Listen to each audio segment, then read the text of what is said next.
Quelle semaine de sport on vient de traverser, les amis. On a vécu des moments d'anthologie tout le week-end, toute la semaine, mais il y en a un qui les a tous surpassés. Et non, je ne parle pas de la qualification en finale de Ligue des Champions du PSG. Je ne parle pas non plus de l'OM qui sécurise sa place sur le podium en Ligue 1. Je ne parle pas non plus de ce classico complètement fou ou du triplé perdant de Kylian Mbappé. Donc là, vous vous dites, c'est sûr, je parle évidemment du succès de notre Johan Zarco national au Grand Prix de France. Eh bien non. Le moment que tout le monde attendait, la consécration d'un homme après une année fabuleuse. Le monde entier retenait son souffle en attendant le verdict. Le suspense était devenu insoutenable. Là, maintenant, c'est bon. Vous avez deviné de quoi je veux parler. John, t'as deviné de quoi je veux parler? Non. Non, je parle bien évidemment des trophées UNFP de la Ligue 1 qui ont déchaîné les founes tout le week-end avec les Champs-Élysées totalement envahis à la suite de l'annonce du couronnement d'Ousmane Dembélé comme meilleur joueur de notre Ligue 1. Ces trophées UNFP qui sont le point d'orgue de cette saison, comme chaque année, le week-end où tout se joue, ou encore une fois réservé un superbe spectacle. Et c'est pour ce genre d'émotion qu'on aime le sport. Alors je n'ai qu'une seule chose à dire. Merci la LAFP, merci Vincent Laburne, merci DAZN et vive le foot français. Alors, puisqu'on ne se connaît pas, tous les nouveaux, présentez-vous. Présentez-vous. Quand vous n'avez pas de tueur, vous n'avez pas de tueur. Et comme dirait mon pote Antoine Mendy, d'un dauphin, t'en fais pas un requin. Voilà. Oh. Il nous casse les couilles là. Et marrant lui. T'es champion du monde de la connerie toi. Ah là, on est bien. Bienvenue l'équipe dans ce nouvel épisode du Poto Sport Club, le podcast des amoureux de tous les sports. Rassurez-vous, c'était une petite blague, on va ne pas parler des trophées UNFP toute la journée. Mais on a pas mal de sujets à débriefer, à revenir pendant une petite heure. Et avant tout ça, comme d'habitude, on accueille mon co-host, ma moitié de ce podcast. Johnny, comment ça va mon ref? Bah ça va et toi? Ça va, nickel. Beaucoup de choses, beaucoup de travail ce week-end. Ça n'a pas été facile de tout suivre, mais on s'est régalé en vrai. Bah, surtout quand il y a une bière à chaque fois accompagnée, donc c'est compliqué à la fin du week-end. Ah oui, et puis surtout si tu commences avec le MMA dimanche matin à 7h. Non, ça quand même. T'étais au café là quand même. Bien sûr. Ok, ça va alors, ça va. On a maté quoi ce week-end? Beaucoup de choses, t'as dû faire des choix j'imagine? On a maté plein de trucs, on a maté l'USAP au stade. J'ai vu les stories, j'étais bien. Victoire de l'USAP de 2 points, il me semble. Ouais. Donc on peut dire qui était chaude. On peut dire que je porte chance, que je suis un gris-gris quoi. Mais il va falloir que tu prennes l'abonnement. Bah, franchement, on y pense pour l'année prochaine. Et après, on a maté l'OM le soir, l'UFC dimanche matin en replay évidemment. Tu t'es pas levé? Ah, moi non plus, j'ai essayé, puis la veille en allant me coucher, je fais nique sa race. Qu'est-ce que tu me parles de lever? Je me suis endormi devant l'OM samedi soir. J'allais pas me lever. C'est vrai, vu comme ça. Et ça y est, je suis définitivement dans le train de la MotoGP. On a maté le MotoGP, effectivement. Tu sais que j'ai failli sauter du train quand Quartararo est tombé, et puis je suis parti 2 minutes de la télé, je reviens 2 minutes plus tard, je vois Zarco en tête, je fais oh là là, c'est fou. Non mais cette saison, autant la saison, j'ai rien maté, on va pas faire le mytho. Autant cette saison, j'ai commencé à mater parce que ça avait commencé un peu vers la F1, la rivalité entre les frères Marquez, maintenant Yamaha avec Quartararo qui commence à remonter, et tous les week-ends il se passe des dingueries, franchement de la frappe quoi. Alors qu'on se fait chier tous les week-ends en Formule 1 et qu'on connaît le vainqueur avant le début de la course. Oui et non, je me ferai jamais chier devant. Oui, mais je vois ce que tu veux dire. Moi devant la F1, je me ferai jamais chier parce que c'est vraiment un moment que j'aime passer, même devant un Grand Prix éclaté. Et Dieu sait que ça arrive, mais voilà, moi la MotoGP, il faut vraiment que ce soit entraînant quoi. Malgré le fait que ce soit plus court et tout. Ouais, je capte ce que tu veux dire. Et puis j'imagine qu'en tant que supporter invétéré du Barça, t'as regardé ce classico splendide. Ouais, bien sûr. Ouais. Ok, t'as pas l'air sûr de toi, c'est bizarre. Mais non, mais t'es peut-être encore un peu en deuil. C'est dur, je comprends, après une élimination de se remotiver, le quotidien de la Liga et tout, c'est pas facile. Je voulais le mater et en plus j'avais le temps, c'est juste que j'ai zappé en fait. J'ai zappé et quand je me suis réveillé, c'était la 80e. Ah oui. Oh, bon. Ouais. Bon, ouais. C'est des choses qui arrivent même au meilleur, hein, même au meilleur. Ouais. Écoute, moi c'était un peu pareil, j'ai regardé un peu de tennis aussi hier avec le Masters 1000 de Rome, retour d'Alcaraz, retour de Sinner et tout, ça peut être intéressant ce tournoi juste avant Roland. Mais sinon, ouais, à peu près la même chose, donc je te propose de passer à la loose de la semaine. Allez, c'est parti. T'as une petite propale pour moi ou je commence? Ah, t'as pas coupé? Je pensais que t'avais coupé. Non. J'ai quelques propals. Je pensais que t'allais couper pour mettre un jingle loose de la semaine, mais je vois qu'on n'en est pas là encore. Les jingles entrecouper les sujets ne sont pas encore tout à fait prêts. Mais j'ai pas vraiment de vrai loose. Ça me fait un peu chier, mais j'ai Quartararo. Ouais, moi aussi, je l'ai mis. Je trouvais ça dur de le mettre comme loose de la semaine. Bah mais ouais, il fait la pole et tout. Enfin, il fait il se bat quatrième en en plus. course sprint. Ouais, puis au moment de sa chute, là, pendant le Grand Prix, il se bat à l'avant. Il est à la lutte avec les meilleurs, donc Et c'est dur, quoi. il tombe, et c'est même pas vraiment une erreur, tu vois. Enfin, ça glisse tellement. Il y en a plein qui sont tombés. Bagnaia en premier, alors que le mec est champion du monde, tu vois. Ouais. Enfin, Non, j'aurais un peu là où du ça mal, peut être une- et j'aurais d'autant plus de mal à le mettre en loose de la semaine, en sachant qui va être MVP de la semaine, enfin, je pense. Je pense qu'il Euh, n'y a pas trop de doute sur le ouais, MVP. donc ça me fait un peu chier. J'ai mis Manon Fiorot, mais pareil, elle a pas. Je suis Ça, je veux d'accord. dire, ça se joue à un round. Si elle se fait pas knockdown sur le 4e round, elle est championne du monde. Enfin, elle gagne le titre. Donc, un peu dur. J'ai mis Lyon.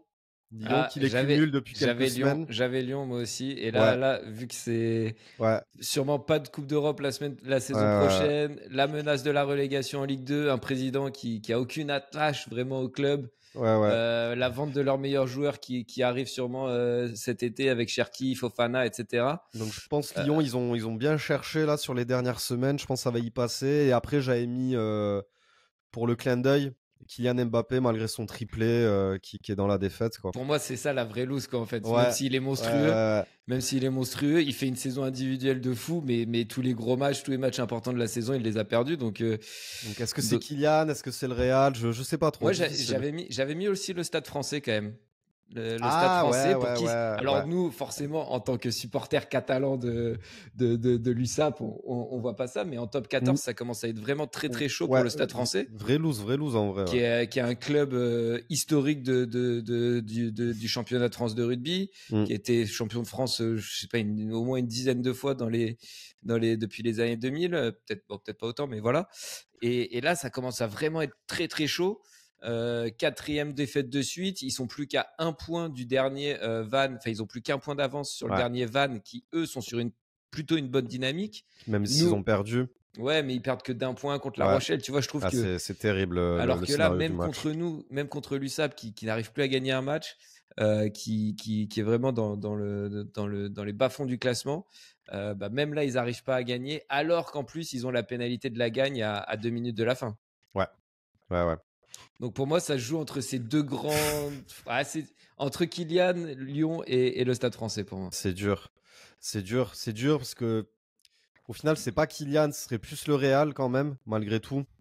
Le Stade français, c'est pas fini, c'est pas encore fini. Par contre, Lyon, c'est vraiment fini. Ils vont pas faire la Ligue des Champions. C'est pas faux. Et ils ont cherché, tu vois. Et franchement, ils ont cherché ces dernières semaines, voire ces derniers mois. Donc, on part sur Lyon? Ouais, moi je partirais sur Lyon. Ouais. Allez, ça me va, je suis d'accord avec ça. On part sur l'Olympique Lyonnais, pas d'Europe la saison prochaine. Alors, ils auront peut-être une Ligue Conférence si le PSG s'impose en Coupe de France et que termine 7e, mais bon, c'est clairement pas ce qu'ils espéraient au début de la saison. Mais en vrai, ça fait flipper un peu pour Lyon, juste pour rester un peu sur eux, parce qu'à tout moment, plus de Lyon en Ligue 1 la saison prochaine, quoi. Non, ça, je pense pas qu'on arrive jusque-là quand même. Mais c'est les sanctions qui sont encourues, dans tous les cas. Ouais, c'était la menace qu'il y avait sur eux si les finances du club n'allaient pas mieux. Donc là, pour moi, j'ai l'impression qu'on reste là-dessus. Mais bon, bref, on verra ça plus tard et à la fin de saison. Mais en tout cas, pour cette semaine, c'est l'OL, notre petite loose de la semaine. Et après, du coup, la petite page négative, la petite page loose, on va passer à l'émotion du week-end, bon, on n'a pas trop de doute sur qui sera élu MVP, mais Johan Zarco, vainqueur du Grand Prix de France en MotoGP, en mettant une claque en plus à un peu toute la concurrence, 19 secondes d'avance au final, même s'il y a eu un scénario un peu rocambolesque. Voilà. Premier Français à remporter le Grand Prix de France depuis 71 ans. Tu te souviens du nom du dernier ? Non, en plus, ils ont dû pas arrêter de le dire. Enfin, ils ont pas arrêté de le dire, je pense, dimanche, mais non, je me souviens pas du tout. Ouais, bah moi j'ai checké ce matin juste pour la petite histoire, mais c'est Pierre Monneret en 1956. Voilà, comme je l'ai dit, une course épique sous la pluie avec un scénario rocambolesque. Bon, tu t'es régalé devant ce Grand Prix de France ? Mais bien sûr, on s'est régalé. Ça a été les montagnes russes. Déjà, sans parler des Français, le fait qu'il pleuve pas, ça rentre au stand. Ensuite, il y en a qui vont sur la ligne de départ, mais d'autres qui rentrent au stand pour rechanger les pneus.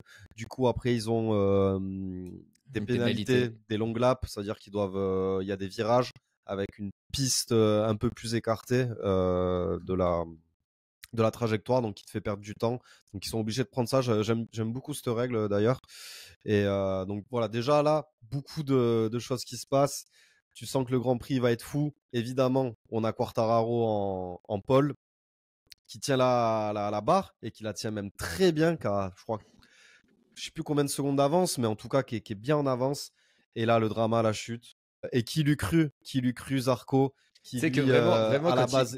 quand il Ouais. a chuté, j'ai failli arrêter le Grand Prix. Je me suis barré, je me suis levé, je fais ah vas-y, ça rend fou et tout. Je me barre, je vais faire autre chose dans la maison et je reviens. Mais 2 minutes plus tard, je vois Zarco seul en tête, seul devant, sous la pluie et tout. Je fais mais wesh, qu'est-ce qui s'est passé? Du coup, je me suis remis devant pour les 15 derniers tours. Et Zarco, lui, qui faisait partie des 6-7 pilotes qui n'étaient pas re-rentrés une deuxième fois au stand pour rechanger les pneus. Donc du coup, il était resté en pneus pluie. Et ce qui s'est passé en fait, c'est que quasiment tous les autres pilotes qui s'étaient arrêtés qu'une fois se sont re-arrêtés pour rechanger des pneus. Donc en gros, c'était le seul qui avait fait qu'un arrêt et il s'est retrouvé, une fois que tout le monde avait fait ses longues laps et ses arrêts, tout seul en tête avec 15 secondes d'avance, une Même avance pas, qu'il a.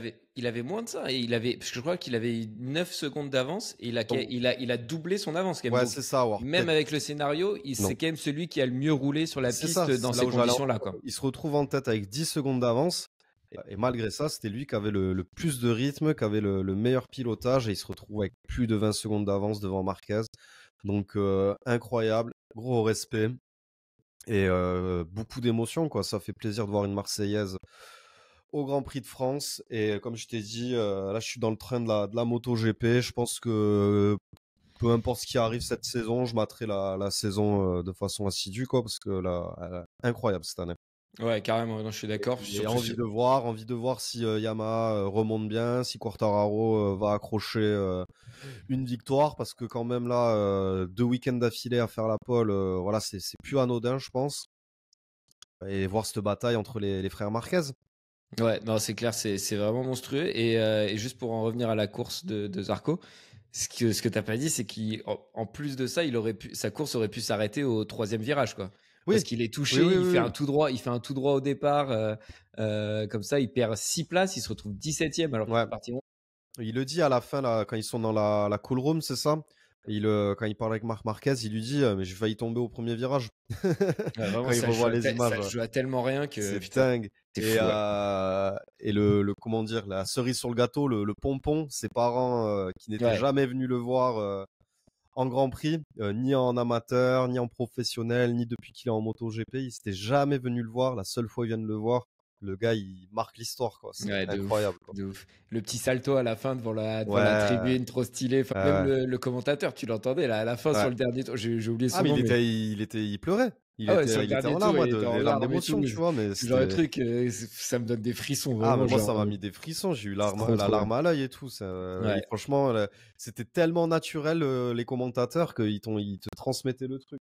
Un peu comme Febro avec Gasly Ouais. qui avait gagné il y a quelques années à Monza, etc., etc. Mais ouais, vraiment émotion de fou, sa famille trop stylée, tu vois son père qui est en larmes. Bon, après, je me dis s'il a attendu 17 ans quand même pour venir le voir sur un Grand Prix, un peu bizarre. Je pense qu'il doit y avoir des raisons. Déjà, ses parents, ils n'avaient pas l'air tout jeunes, même si ça fait un moment ils laissaient le circuit. Mais je pense qu'il doit y avoir ce truc, un peu comme pour les combattants de MMA, tu vois, genre ils veulent pas voir leur fils monter sur une moto à 350 km/h à 3 cm du sol, tu vois. Ouais, c'est vrai que vu comme ça, c'est. Tu Nous, on vois. est là, ouais, allez-y les mecs, alors que quand tu dois être daron, ça doit être n'importe Je quoi. pense Mais que ils doivent trop avoir ce truc de s'il arrive un truc, je veux pas le voir en direct. Et je pense qu'ils ont jamais su sauter le pas jusqu'à ce week-end, quoi. Et puis c'est une victoire qui est, mine de rien, qui peut compter aussi, alors au-delà des émotions, du côté historique, parce que il est en fin de contrat à la fin de cette saison, Johan Zarco, et c'est le doyen de la grille. Donc voilà, c'est le peut-être pas doyen de la forcément grille. le plus bankable sur lequel miser, mais quand tu vois ce qu'il fait aujourd'hui, qu'il apporte une victoire à son écurie, enfin, l'écurie satellite d'Honda, c'est quand même peut-être un mec, pour une petite écurie, entre guillemets, comme eux, si tu as un mec qui est capable de te ramener des victoires, ça fait quand même une énorme différence. Donc, ils vont peut-être Mais je crois revoir ce contrat. Honda lui fait entièrement confiance. Hein. Ouais, mais tu sais, tu peux lui faire confiance. Il est un peu vieillissant. Tu veux t'as peut-être l'opportunité de miser sur un pilote plus jeune, quelque chose comme ça. Voilà. Ouais, Donc, je pense mais que au ça peut final, peser dans la balance cette victoire si c'est un mec qui te ramène des grands prix comme ça. l'expérience montre que les sportifs vieillissent mieux, ont des carrières de plus en plus longues, notamment en sport mécanique, mais aussi dans d'autres sports comme le foot, le basket. Donc 35 ans, au final, je vois pas ça si vieux. Et au final, ça fait 15 ans qu'il est professionnel. Il a fait ses 2 dernières victoires sur les 2 dernières années, quoi. Enfin, les 2 victoires qu'il a. Donc Non, c'est sûr, c'est sûr. Mais enfin, pour moi, ouais, il n'y a aucun souci. Mais je pense que dans les écuries, forcément, tu es un peu plus réticent à re-signer un mec comme ça, quoi. Bien sûr, Et bien sûr. tu en as parlé vite fait, ouais, mais frustration pour Quartararo. C'est terrible. Parti en pole, puis chute, alors qu'il menait virtuellement la course. Hein, si on prenait en compte le jeu des pénalités, il était en tête. Mais bon, ça reste quand même une énorme progression pour Quartararo et pour la Yamaha. Ouais. Et il fait 4e de la course sprint en se mêlant un peu à la bagarre devant, bon, même s'il s'est rapidement fait dépasser. Mais en tout cas, sur les qualifs et tout, c'est l'homme le plus rapide de ces 2 derniers week-ends. Donc voilà, d'énormes progrès pour notre champion du monde 2021. Et pourquoi pas pouvoir se raccrocher un peu à ce wagon de tête. Et mine de rien, même s'il est loin, Zarco remonte à la 6e place du championnat. Là, je crois qu'il est juste devant. Il est devant passe 5 Fabio, et 6 ou 6 et 7, ils sont 6 et 7, ouais. Ok. Ouais. Donc voilà, magnifique week-end de sport automobile en France, comme tu l'as dit, sur le circuit mythique des 24 heures du Mans. Donc ça rajoute encore plus au côté dramaturgie du week-end. Donc c'était magnifique. Excellent, ouais. Franchement, excellent. Quand tu t'y attends pas en plus comme ça, c'est incroyable les Parce que émotions. tous les yeux étaient rivés sur Quartararo, vraiment. Tout le monde attendait Quartararo. Je me suis dit, énorme clim après la chute de Quartararo, et au final, ça a été encore déjà plus ça, beau. et ensuite, c'était impensable avant le départ que Zarco gagne déjà, mais que un des pilotes entre guillemets de milieu de grille puisse gagner, quoi, avec les deux frères Marquez puis tous les autres, quoi. Ouais, non, vraiment, vraiment magnifique. Et les frères Marquez qui s'échappent d'ailleurs un peu au classement du championnat avec la chute pour Pecco Bagnaia qui était deuxième avant la course. On passe à la Ligue 1. On va ouvrir une grosse page foot. Là, il s'est passé pas mal de choses depuis une semaine dans le monde du football. Donc voilà, on va commencer avec la Ligue 1. Petit point sur la course à la Ligue des Champions avec l'OM et Monaco qui valident officiellement leur billet sur le podium et donc officiellement en Ligue des Champions sans avoir besoin de passer par les barrages. Donc très belle opération. Je te propose de commencer avec le Havre-Marseille qui s'est conclu à 3-1 pour l'OM. C'est ça. Bon, deuxième place méritée, j'ai envie de dire quand même pour l'OM sur l'ensemble de la saison, hein, malgré ce trou d'air en fin et les petites frayeurs qui se sont procurées. Voilà, quand même mérité sur cette deuxième partie de saison. Et Gouiri qui marque encore, quoi. Je sais pas, franchement, je crois qu'il est sur... il fait une fin de saison exceptionnelle. En tout cas, depuis qu'il a été recruté, je crois qu'il a mis 9 ou 10 buts. Enfin, c'est incroyable. Il me semble que j'ai vu une stat comme quoi avant le deuxième but de Greenwood hier, c'est lui qui avait marqué les 4 ou 5 derniers buts de l'OM, je crois, un truc comme ça. Ouais, c'est possible. Donc, vraiment, il porte l'OM cette saison, en cette fin de saison. Ouais, là, il met encore un doublé. Attends, je suis dessus. Il a marqué, sur les 3 derniers matchs, il a marqué en Ligue 1. Et dont il avait mis un triplé avec le... Triplé contre Brest, but contre Lille, et là, doublé contre Le Havre. Donc vraiment, comment on dit, quand un joueur ou quand un sportif, il est... je trouve pas le terme. Euphorique? Non, pas euphorique, mais qui fait la diff, quoi. Il est prépondérant. Voilà, il a une part prépondérante dans le maintien, mais dans la qualif de l'OM dans le maintien de la deuxième place, quoi. Ouais. Et en vrai, ouais, mérité. Hein, je crois ils avaient été sur le podium à chaque journée de championnat, sauf la deuxième journée. Ils avaient passé quasiment toute la saison dauphin du PSG, donc ça aurait été dur quand même.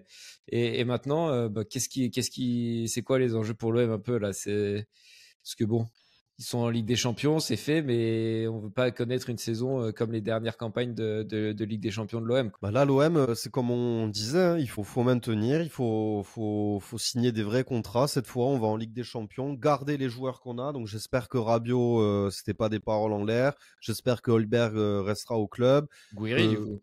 Que Gouiri aussi, que toutes les recrues resteront au club. Et voilà, il faut continuer à construire en ce sens-là, quoi.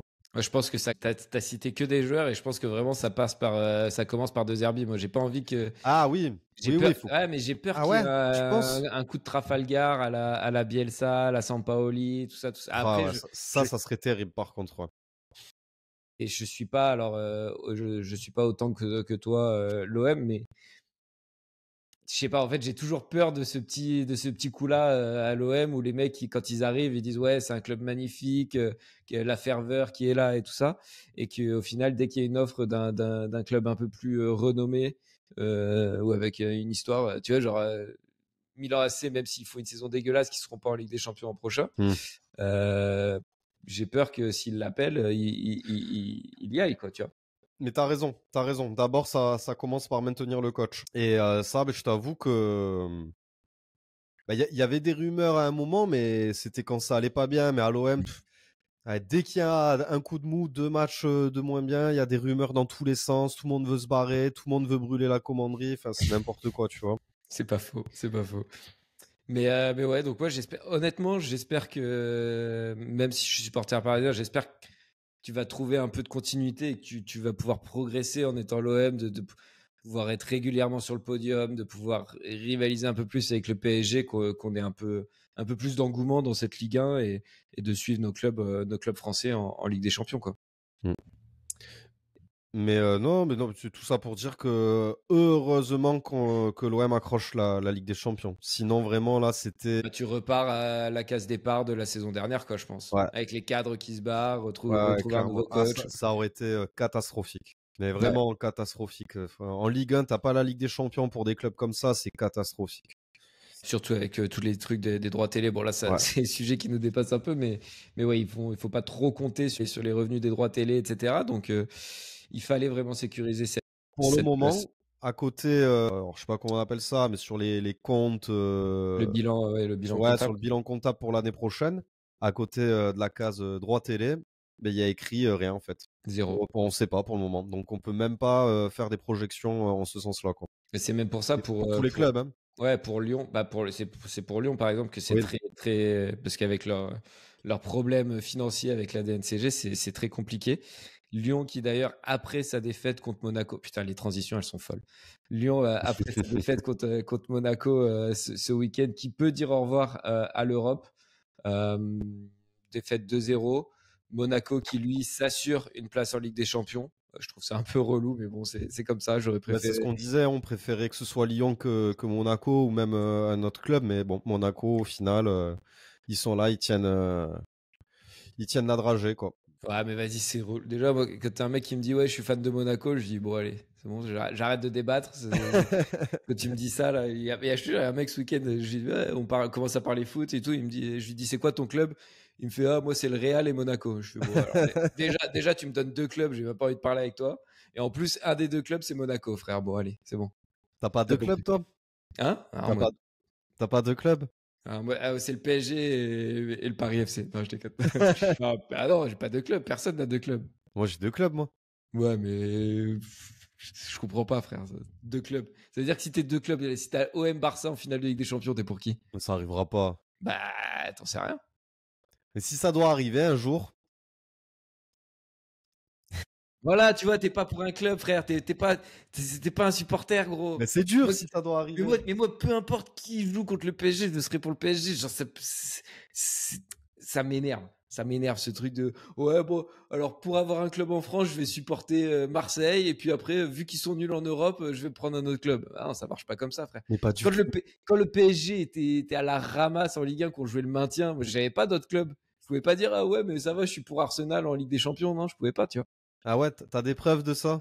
Ah, on était au lycée ensemble frère tous les matins quand on se voyait tu savais que j'avais pas Chialé. d'autres clubs. Voilà. Les lundis matins, c'était dur pour moi. Bref, on s'égare un peu. Mais ouais, Monaco, franchement, relou. Quoi. Encore plus avec la campagne qu'ils ont faite un peu cette année, même s'ils commencent bien en phase de ligue. Je trouve qu'ils ratent une vraie opportunité de se qualifier après en perdant contre Benfica en play-off. Et voilà, je trouve qu'ils se donnent jamais vraiment les moyens, alors qu'ils pourraient, qu'ils auraient les effectifs pour. Mais voilà, ils se contentent de Mais clairement, pas surtout être avec. trop ridicule et de finir deuxième, troisième en Ligue 1 et puis voilà quoi. Mais clairement, c'est vrai que Monaco, j'ai jamais compris. Ils ont toujours été à peu près. Ils ont toujours fait à peu près des bonnes saisons de Ligue 1 jusqu'à glaner le titre avec une équipe incroyable en 2017, je crois. Et en plus, ils ont un avantage fiscal par rapport au salaire. Et je trouve qu'ils en jouent même pas plus que ça, quoi. Ouais, c'est ça.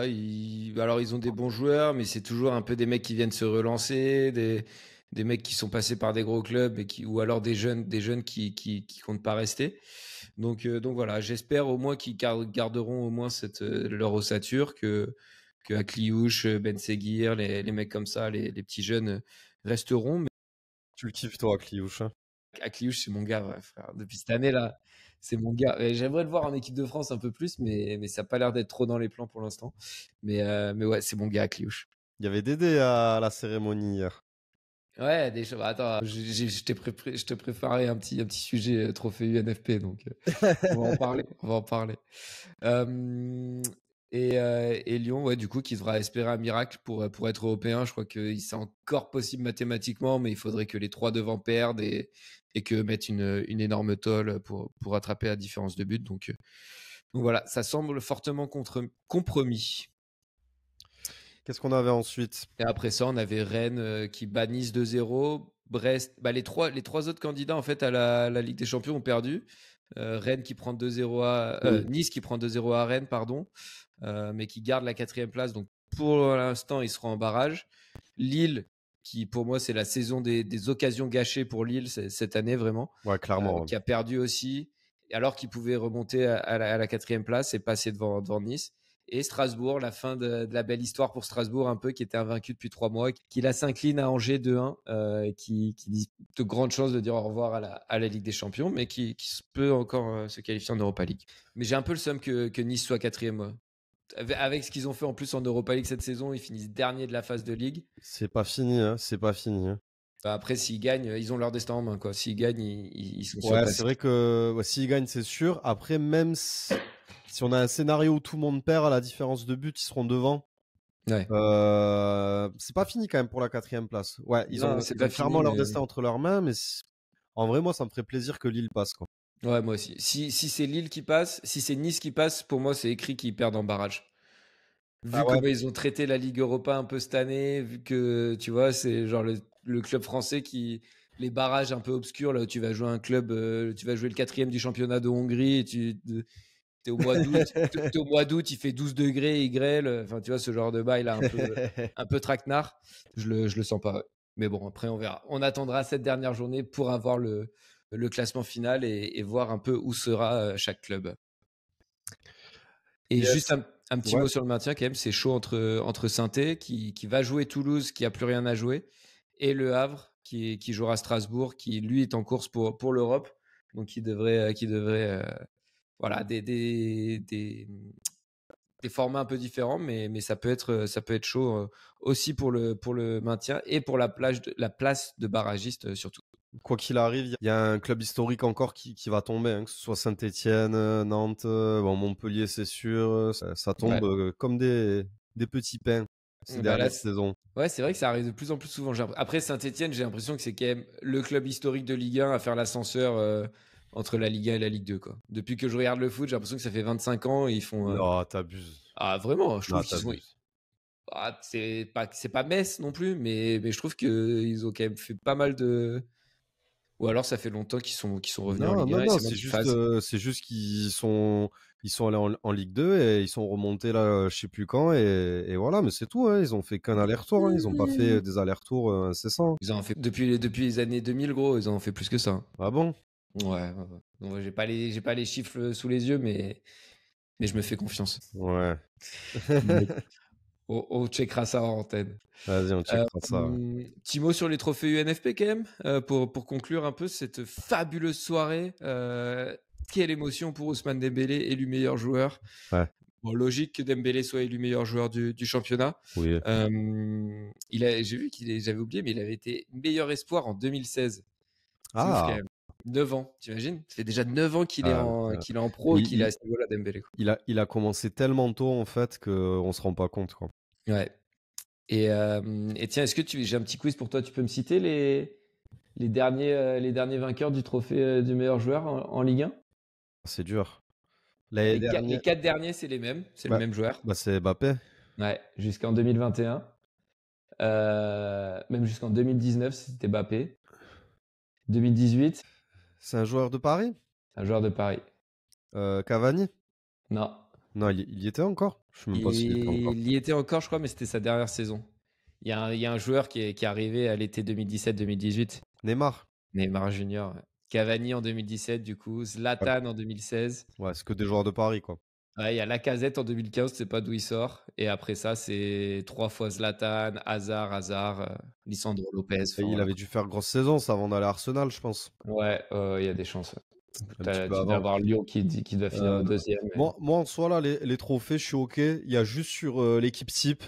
Ah, je trouve ils ont forcé, ils ont mis l'équipe de Paris, quoi, tu vois, avec Ouais. Cherki et le gardien de Lille et Ouais. Chevalier. Ouais. Je trouve Non, que c'est légèrement forcé, tu vois. Ils auraient pu faire un effort de mettre. Je te dis pas qu'il faut mettre un joueur par club, mais faire un petit effort, quoi. Tu vois, je pense qu'il y avait un joueur par-ci, par-là qui aurait mérité d'avoir sa place. Et là, de pas mettre que l'équipe de Paris. Non, Malgré la clairement, saison. un Rabiot au milieu, par exemple. Bah oui. Voilà. Bah oui. Même Doué, moi, je trouvais Doué meilleur espoir. À la limite, donne-le à Neves si tu veux vraiment le donner à un mec de Paris. Mais Doué, alors oui, c'est un monstre. Mais il a commencé à jouer au mois de janvier, en fait. Avant ça, il avait quasiment pas joué un match. Ouais. Donc, ouais, de toute façon, moi, vraiment, les récompenses individuelles, je trouve ça inutile au possible. C'est juste créer du débat en mode un tel, il aurait dû être nommé, un tel. Enfin, vraiment, je trouve ça un peu nul. Comme le Ballon d'Or, au final, ça me saoule plus qu'autre chose. Moi, je t'avoue Ouais. que j'ai regardé le début parce que j'étais devant et c'est plutôt bien fait, mais ça m'a vite gonflé, quoi. Juste là, t'as vu le petit appel du pied de Cherki au dirigeant du PSG, là? Non, qu'est-ce qu'il a dit? Je sais plus on lui dit, bon, il est interviewé, je crois que c'est parce qu'il est élu, non, où il est nommé dans les meilleurs joueurs et tout. Et donc, on lui dit, ouais, il y a Dembélé, Doué, tout ça, c'est des gens que vous connaissez très bien. Ça aurait de la gueule dans la même équipe. Fait, ah ouais, bah, c'est vrai qu'on est tous super potes. On a des affinités en dehors et sur le terrain. C'est vrai que c'est sûr que ça marcherait très bien, etc., etc. Et là, t'as le journaliste qui fait, bon, c'est un petit appel du pied au PSG. Il fait, je sais pas, peut-être. Bon, clairement, lui, il sera plus à Lyon, je pense, l'été prochain. Oui, ça oui, Si mais Lyon doit vendre franchement, en plus. je pense pas qu'il aille à Paris. Après, Paris était chaud de lui à un moment, mais je suis pas sûr que ce soit une bonne idée là de l'intégrer à Paris, hein. Je sais pas si je vois pas trop quel rôle il aurait en fait dans l'animation de Luis Enrique. Quoi qu'il arrive, il faut amener du sang frais, de la concurrence à ce Paris-là, mais je suis pas sûr que Cherki soit la bonne pioche. Après, s'il prend un rôle un peu de faux numéro 9, un peu en mode doublure de Dembélé actuellement, pourquoi pas? Moi, ça me dérangerait pas. Et c'est Oui, un mais mec que j'avais du mal, mais là, je trouve cette saison, il a vraiment fait du ouais, sale et j'ai kiffé, quoi. pareil, il a bien mûri, puis tu vois que c'est un passionné, au final, que ça reste un bosseur quand même. Et ils sont pas là pour rien quand même, les mecs qui sont forts comme ça. Non, c'est sûr. C'est sûr.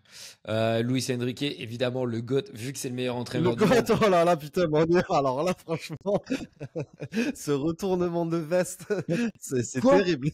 Quoi? On est passé de pire entraîneur à GOAT, c'est terrifiant, quoi. Qui a dit que c'était le pire entraîneur? Non, mais l'année dernière, Ah, tu veux dire l'année dernière quand il envoyait chier la terre entière, qu'il il mettait Kangin Leaf au numéro 9 et Beraldo arrière gauche. Ah oui, Oui. quand il L'année était que des dernière, phobies, qu'il était nul à chier. Oui, c'est. L'année dernière, t'as jamais dit c'est l'entraîneur qu'il nous faut, c'est un bon Ah entraîneur. bah non, mais parce que l'an dernier, c'était pas vrai. Après il a fait un volte-face à 90 degrés au mois de janvier. Oui, bah d'accord, maintenant ça marche. Mais merci, j'aurais juste préféré qu'il m'écoute un peu plus tôt, c'est tout. Mais maintenant ça marche. Donc maintenant, c'est le GOAT. Bah là, est-ce qu'il est en train de faire en fait, c'est simple le football, j'ai l'impression. Attends. S'il ramène la première Ligue des Champions à Paris, là, dans quelques semaines, là, je te laisserai dire c'est le GOAT. C'est le GOAT des entraîneurs de Paris. Bah, il n'y a plus aucun doute. S'il fait ça, après, non, pour moi, c'est pas le GOAT, je rigole, mais. Bah, après, si on regarde, niveau statistique, niveau épopée, niveau ce qu'il a apporté à Paris, il est dans le top 3 facile des entraîneurs de Paris. Après, ça fait que 2 ans qu'il est là. Je pense que t'as des mecs par l'émotion, par leur histoire. T'as un Luis Fernandez, il a plus marqué le PSG que Luis Enrique pour le moment, tu vois, je pense. Oui. Mais parce que c'était autre chose, c'était un enfant du club, etc. T'avais Arthur Georges, un des premiers grands. Ouais. Moi, j'ai pas connu, mais quand t'entends Riolo en parler, c'est son idole aussi. Bah, s'il ramène la Ligue des Champions, top 3 officiel, quoi. Bah, s'il ramène la Ligue des Champions, c'est. Attends, c'est 2 ans. C'est que sa deuxième saison, là? Ouais, que sa deuxième saison. Putain, je pensais que ça faisait plus. Ah, s'il ramène la Ligue des, pour moi, c'est le GOAT dès maintenant. Mais en fait, ce qu'il y a, c'est que c'est horrible parce qu'il a fait 1 an et demi qui sont pour moi vraiment pas bons, à faire des trucs incompréhensibles. Et là, depuis 6 mois, où c'est le meilleur. Enfin, que ce soit dans l'attitude, dans l'état d'esprit, dans le management, dans la communication, dans la tactique, c'est monstrueux. Mais c'était pas le cas avant. Ouais. En parlant de Luis Enrique du PSG, on peut enchaîner avec la Ligue des, je pense, non? C'est parti. On va revenir rapidement sur ces demi-finales qui étaient mémorables de Ligue des Champions. Et j'ai envie de te proposer un petit 11 combiné de ces demi-finales. Donc j'ai sélectionné 2 joueurs par poste. Et je te donne. Sur les 4 équipes, hein. Sur les 4 équipes, tout à fait. Vas-y. Bon, spoiler alert, il n'y en a pas beaucoup d'Arsenal. mais voilà. Du coup, ce 11 titres des demi, voilà, je te donne une proposition à chaque fois et tu me dis si tu es d'accord ou pas. Pour les gardiens, sans trop de surprise, ton choix se portera soit entre Gianluigi, la légende, Donnarumma, ou Yann, le briseur de rêve, Sommer. C'est dur en vrai. Les deux ont un rôle prépondérant. Ça y est, j'ai appris un nouveau mot dans la qualif de leur équipe. Je dirais un peu plus Donnarumma quand même. Ouais, je suis d'accord parce que pour moi, il nous maintient vraiment à flot, surtout au début du. Enfin, il fait des parades énormes, Sommer aussi, mais au début, là, les 10 premières minutes du match retour, il nous maintient vraiment dans le match avec des parades venues d'ailleurs. Et sans ça, je pense que le PSG peut très vite paniquer. C'est vraiment grâce à lui qu'on est resté serein. Laisse tomber. Mec, Donnarumma, c'est devenu Harry Potter, quoi. Ah, mais gros, depuis qu'il a une cicatrice, il est devenu invincible, quoi. De ouf. Merci Singo, le mec. Tu sais ce que je disais, c'est un peu à l'ancienne. Tu sais, quand tu mettais un grand coup sur ta télé parce qu'elle marchait pas et l'image elle redevenait bien. Ça repartait. Bah, c'est pareil. On lui a mis un grand coup de pied dans la gueule, ça a fait un reset à Donnarumma et puis il est revenu, il est devenu meilleur gardien du monde, quoi. Incroyable. Alors latéral droit, là je pense que c'est le plus indécis avec un duel au sommet, peut-être les 2 meilleurs latéraux droits du monde en ce moment, entre Achraf Hakimi ou Denzel Dumfries. Juste sur les demi. Ouais.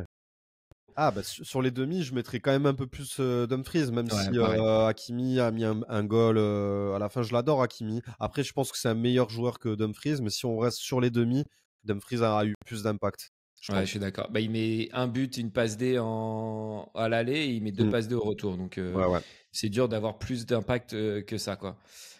Premier défenseur central, tu auras le choix entre Marquinhos ou Acerbi, le bourreau des Catalans en demi.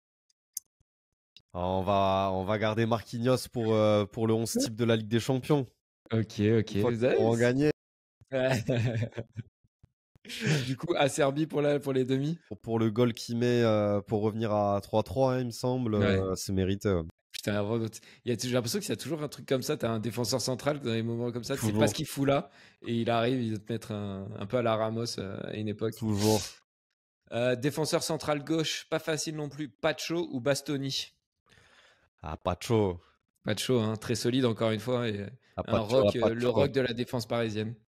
Oui, clairement. Franchement, révélation de l'année. Hein. Ouais. On, Ouais, on vraiment. pourra faire en fin de saison là, nos trophées, nous aussi. Ouais, grave, avec plaisir. Je suis très chaud. Latéral gauche entre Nuno Mendes ou le Catalan Gérard Martin qui met un doublé de passe D, je crois, au retour. Donc voilà, malgré la défaite, il a été quand même très impactant, j'ai trouvé. Ouais. Peut-être un peu moins à l'aller, mais Non, voilà. je mettrais Nuno quand même. Nuno? Ouais. Ok. Milieu, donc plus sentinelle. Alors pour moi, il y a un joueur qui est peut-être un peu moins connu, un peu moins médiatisé, qui est Çalhanoğlu, mais qui est ultra important dans ce milieu de l'Inter et qui a marqué un but sur penalty au retour. Et Vitinha qui a été peut-être un poil en dessous que ce qu'on a vu sur la peut-être. bonne période du PSG. Donc voilà, j'étais un peu indécis entre ces deux-là aussi. Ouais, il rate un penalty en plus. S'il faut choisir entre ces deux, je mettrais Çalhanoğlu. Ouais. Ouais, pareil. On est raccord pour l'instant.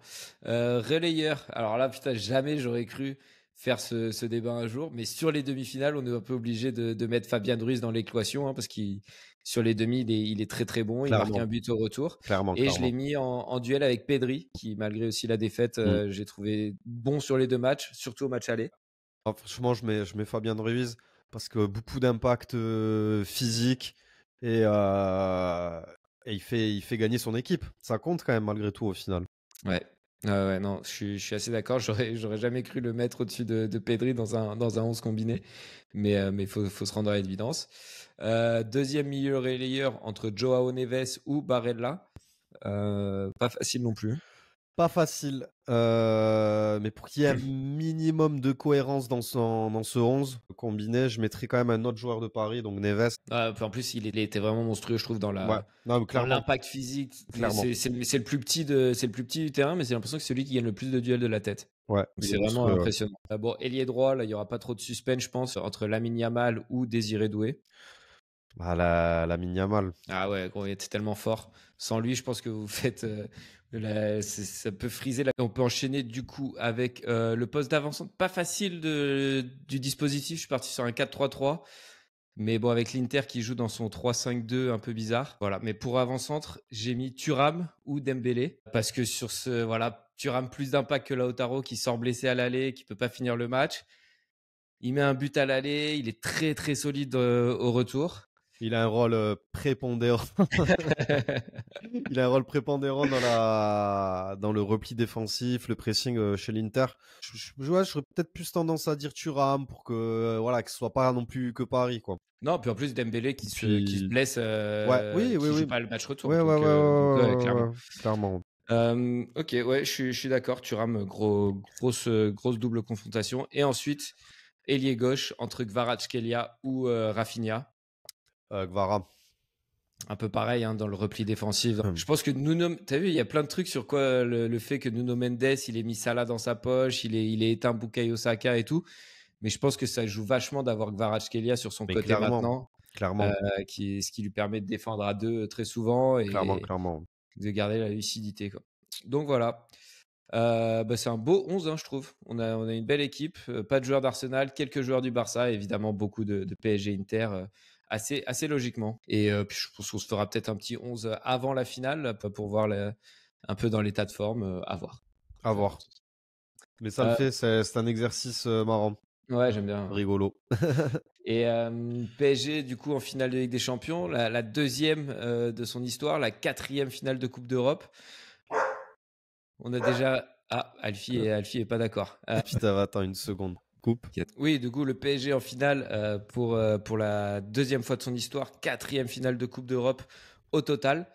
Saison déjà réussie pour Paris, quoi qu'il arrive en finale? Non, il faut la gagner. Ah ouais? Il faut la gagner pour Paris. Putain, tu vois, en tant que supporter du PSG, je suis pas forcément d'accord avec ça. Ça fait quelques semaines que je le dis où je me dis, sur une finale, en vrai, de toute façon, quoi qu'il arrive, ça va jouer sur des détails. Non, mais tu vois, t'as fait la saison que tu devais faire. Le match, tu le perds, ça arrive de perdre un match, surtout à ce niveau-là, contre une équipe aussi forte que l'Inter. Et tu m'aurais dit au début de la saison, si le PSG était là, si on en était là aujourd'hui, j'aurais signé direct. Oui, non, mais évidemment que la saison est réussie, surtout avec cette grosse saison de Ligue 1, surtout s'il y a quasiment tous les titres, sauf la Ligue des Champions. Si elle y est, bon, la question ne se pose plus. Évidemment qu'elle est réussie, mais elle aurait une saveur amère, malgré tout. Ouais, moi j'ai l'impression Parce que qu'ils seront allés au c'est bout d'eux-mêmes faisable. quand même, tu vois. Alors que la saison dernière, tu vois, même si on avait perdu en demi, je me suis dit, bah, on a créé un truc, on a une vraie équipe, on joue bien, on est optimiste pour le futur.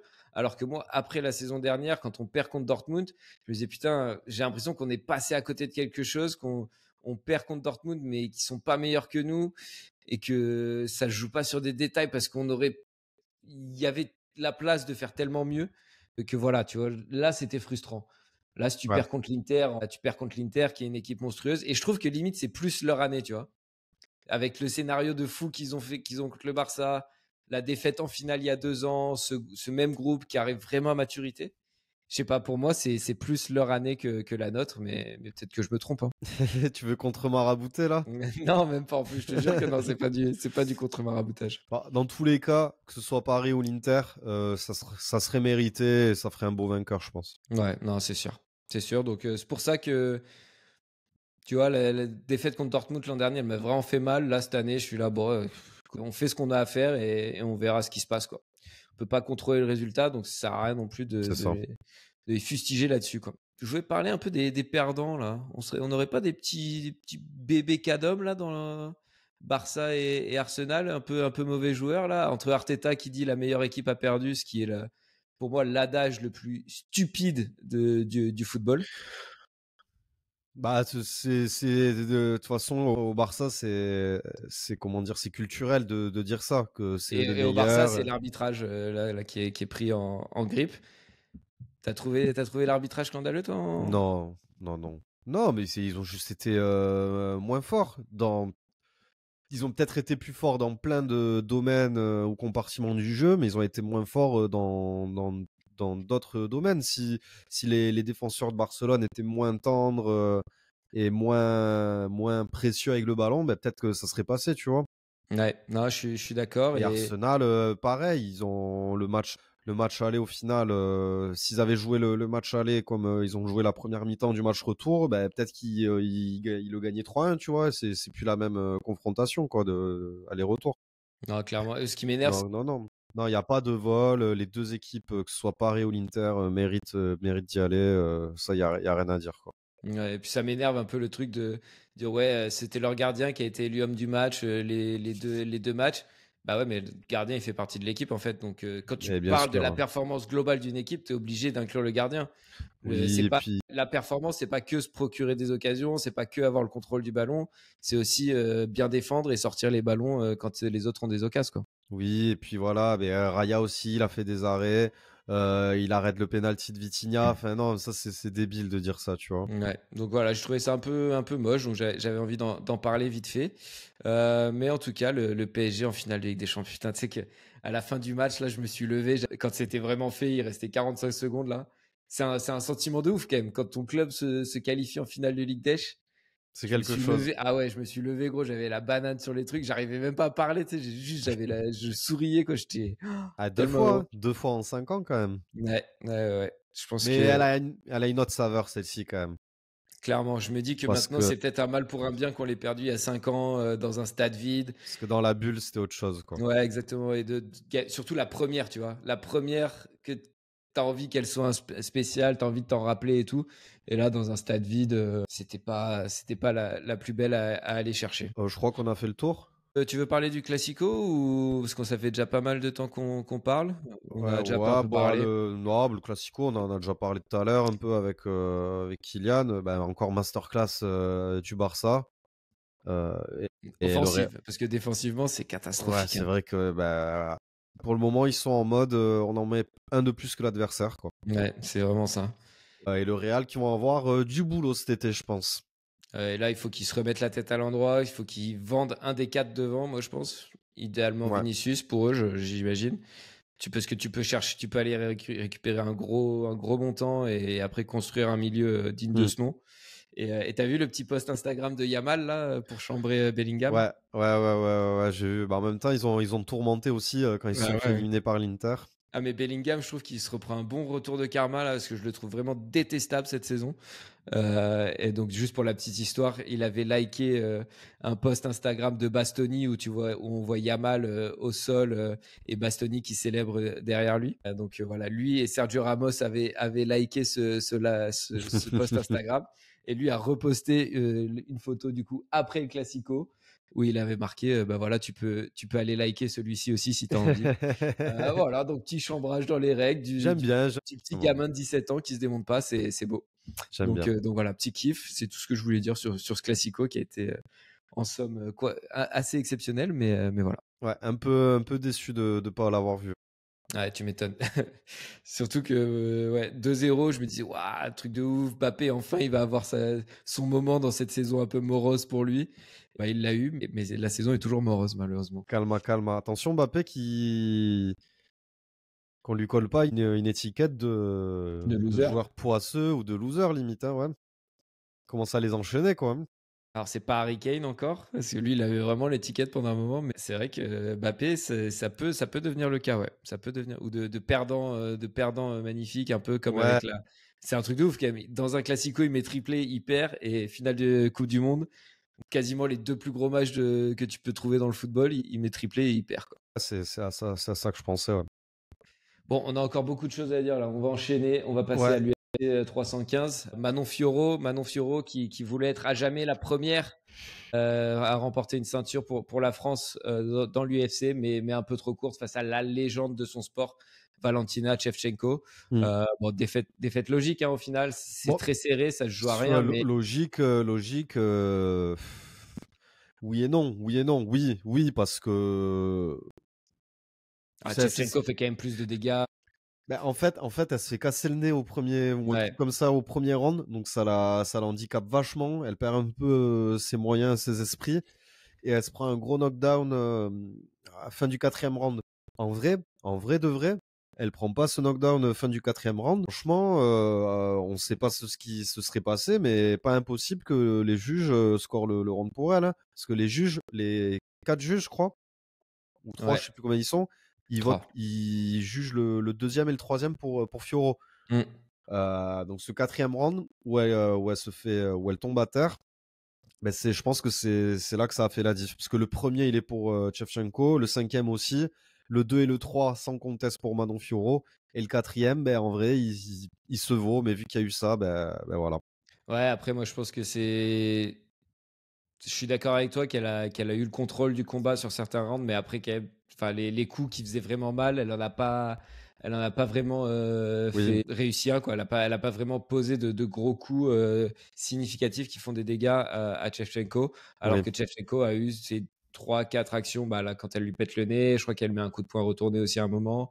Il y a le knockdown. Voilà, les actions marquantes que les juges vont retenir et qui font la différence dans un combat ultra serré comme ça, quoi. Oui, clairement. Tu penses qu'il va y avoir une deuxième chance pour le titre bientôt? Je sais pas. Elle disait que c'était la seule chance qu'elle aurait. Moi, c'est pas non plus comme si la catégorie ou comme si le roster féminin était rempli de bêtes et de talents. Donc, je pense qu'elle aura une deuxième chance. À voir ce que fait Shevchenko, quand est-ce qu'elle redéfendra sa ceinture, si elle continue, ça je sais pas trop. Je pense que oui quand même. Il y avait un autre combat dans la même catégorie là sur cette même carte entre Silva et Grasso, l'ancienne championne. Et Silva l'a fracassée, j'ai trouvé vraiment, elle faisait peur. Et je pense qu'elle va bien monter du coup dans le ranking. Et je vois bien un combat Silva-Fiorot pour soit une revanche contre Shevchenko, soit pour une chance pour le titre pour Silva. Ou Silva directement contre Shevchenko. À voir, je sais pas, mais je pense qu'elle aura une autre chance. C'est pas comme si c'était mort définitivement là. Elle aura une autre chance. Quand, je sais pas, mais elle aura une autre chance, je pense. Ouais, faut espérer que ça lui ait pas pété la confiance et que le fait qu'elle soit pas non plus hyper médiatique, etc. Ça la gêne pas trop. Non, je pense qu'elle reviendra plus fort. Elle reviendra plus forte, pardon. Déjà parce que, en vrai, voilà, ça se joue à pas grand chose. Et bon, quand tu te fais casser le nez dès le premier round, ben ouais, tu fais pas le même combat après. Ouais, Je sais pas si t'as déjà essayé, toi, de te casser le nez et de faire moi, un truc après. quand je combats, en général, je me pète le nez moi-même pour y aller, histoire d'être. Voilà. Sinon, je sens rien, tu vois. J'ai besoin de me sentir vivant. Euh, et on avait un deuxième Français qui combattait sur cette carte, BSD, le God of War, Ouais, qui retrouve la victoire par finition, une jolie soumission face ouais. à un adversaire qui m'avait l'air quand même bien limité. Donc j'ai une question pour toi. Est-ce que c'est le retour de BSD? Est-ce qu'on le retrouve avec son nouveau team, avec un vrai coach MMA? Ou est-ce que l'adversaire était trop limité pour vraiment porter un jugement? En tout cas, c'est le retour de BSD qui gagne. Ça, Ça, c'est c'est sûr. Et ça, avec c'est la indéniable. manière. Franchement, il lui a roulé dessus. Il y avait 3 classes d'écart. C'était impressionnant. Euh, J'attendrai de voir. J'attendrai de voir le prochain combat contre un combattant classé qui soit au-dessus de lui, en dessous de lui, proche de lui, peu importe. Mais quelqu'un qui est là dans le roster depuis un moment, qui a fait ses classes, qui a montré de quoi il est capable. T'as quelqu'un en tête, du coup, là, j'ai l'impression. Non, même pas, même pas. Bah, après, il a call out Gamrot, qu'il avait call out une semaine avant. Il lui a dit, bah écoute, frérot, maintenant on peut combattre. Parce que Ouais. Gamrot, il voulait Saint-Denis, mais pas en short notice. Il voulait Ouais. Saint-Denis dans 3 semaines. Donc maintenant qu'en plus, la stratégie, on l'a vu, hein. C'était pas prendre de coups et finir le combat au plus vite. Et ben, ça a bien marché. Ouais, là, il a pris 0 coup, il a pris Il a 0 quasiment combat. pris Et 0 donc, il a coups. dit, hein, Il aura Gamrot, si ouais. tu veux, dans 3 semaines, moi, je suis prêt, Ouais, on ouais, fait. et je pense qu'il est prêt. Je pense qu'il peut combattre dans 3 semaines s'il veut. Ça serait pas mal Parce pour. qu'il a expédié le combat, il a pris 0 coup. J'exagère, hein, parce que il fallait le prendre le combat en short notice, donc gros respect à Prepolek. Mais c'était limite un gros sparring, quoi, le combat, tu vois. Ouais. Ouais, je suis d'accord, mais Masterclass. on a hâte. Vraiment, je te dirais pas. C'est à la réponse, à la question, pardon, non, c'est pas le retour du grand BSD. J'attends de voir. Mais en tout cas, ça fait plaisir. Ça fait plaisir dans tous les points, même pour la confiance. Il sortait de 2 défaites assez lourdes. Donc de revenir comme ça, gagner, enfin de faire le job avec la manière, incroyable. Gros combat, franchement. Ouais, je suis d'accord.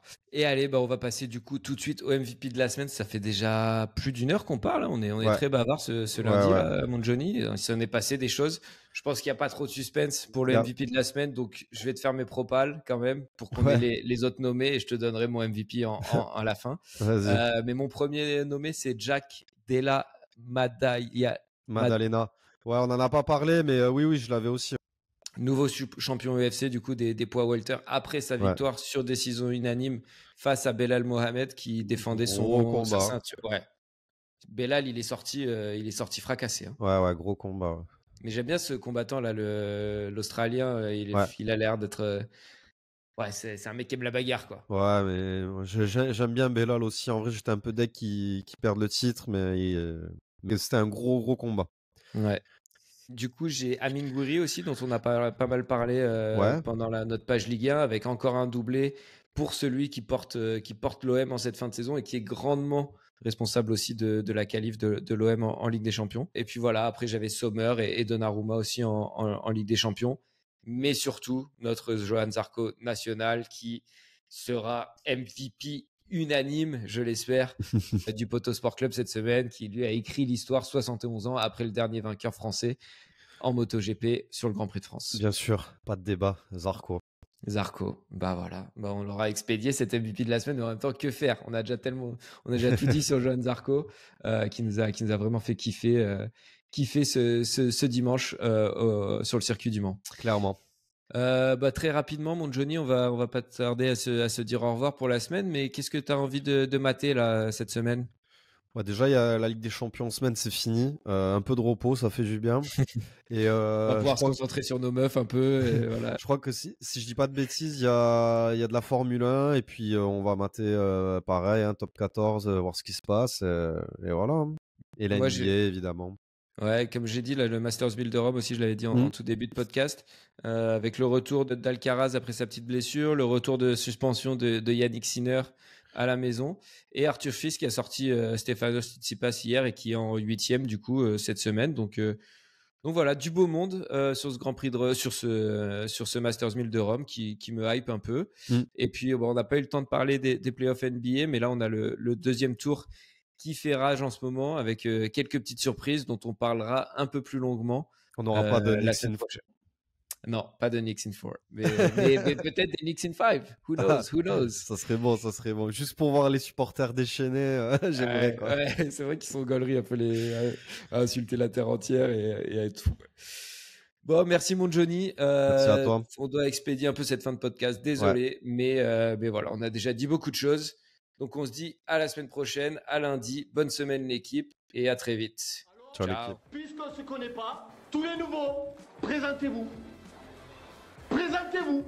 Quand vous n'avez pas de tueur, vous n'avez pas de tueur. Et comme dirait mon pote Antoine Mendy, d'un dauphin, t'en fais pas un requin. Voilà. Oh. Allez nous casser les couilles là! Et marrant, lui. T'es champion du monde de la connerie, toi. Ah là, on est bien.